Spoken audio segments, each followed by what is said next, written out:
Where did it go? Oh, there it is. Hello everyone, Brachiosaurus27 here. Welcome to episode 3 of season 2 of the Nerf Archives. And today we're going to be looking at a Dart Zone Blaster, which is awesome because I don't think we've looked at too many on this series. And what Dart Zone Blaster, you may ask? Well, it was one that was probably Dart Zone's best blaster before their real rise to popularity in 2020. And if you've guessed it, that blaster is the Double Trouble from Adventure Force. This blaster came out in 2018, and there is only one other variant, and that is the green variant. This blaster is really cool. It was a compact 20-round flywheel semi-auto blaster, and of course it had Dart Zone standard performance, which is great. Like, I just kind of miss these blasters that were almost gimmicky and practical at the same time. Like, look how goofy this looks and fun, and it's practical. This thing is insanely practical, especially as a secondary. This blaster had a really neat thing, which some blasters still have, but not as many as I would like. A rev switch, not a trigger, which makes it a lot more comfortable to hold than some other blasters. I don't know if it's this blaster, but I've seen a few other people have similar kind of loud issues. Nothing wrong with the blaster, it's just really loud. Basically how it works is you would load 20 rounds into the drum, and it is a double cylinder drum, so 10 rounds on each cylinder.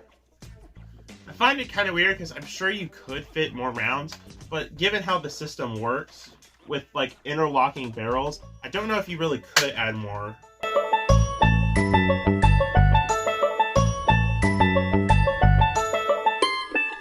I just loaded the drum from the side, but one real easy way is just hitting the switch. And you can remove the drum, which is great for storage and faster loading. Of course, hit your rev switch and fire.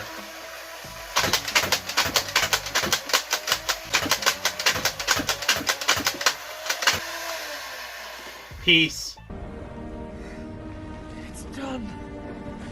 This blaster has a really nice trigger pull, really nice and snappy. However, the nice trigger pull is mitigated by the fact that you're rotating this drum, which can get a little rickety sometimes. It's not the best trigger pull, but it's also really great, if that makes sense. It's kind of both, because most of the trigger pull is nice until you have to turn the cylinder, and then it gets kind of weird.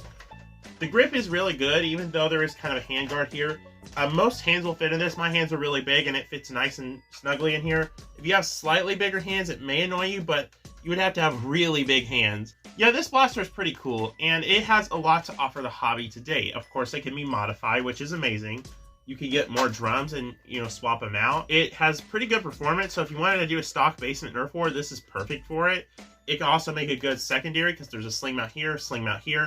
You just have it on your side, and then pull it up and just spam shots. It's a pretty cool little blaster, and it has quite a bit to offer the hobby today. Now, again, this whole drum system is a little bit weird. I don't know how I feel about all this when you could just have one big drum. I think that would have been better. You could have just had one drum this size in the blaster that holds 20 darts. I think that would have been way better. But I still like it. It's a fun little quirky blaster, and it wouldn't be what it is without those little drums. And you can also even use it as like a shield if you wanted to. I know that's kind of weird, but when you aim this blaster and have it down your sights, you literally have a shield covering your face, which is kind of nice. Yeah, this blaster is amazing.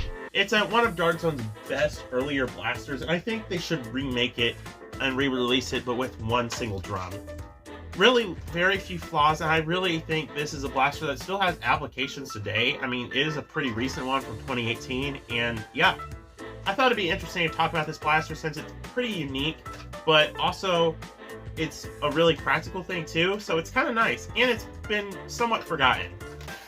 And I hope to see you in the next one. Bye-bye!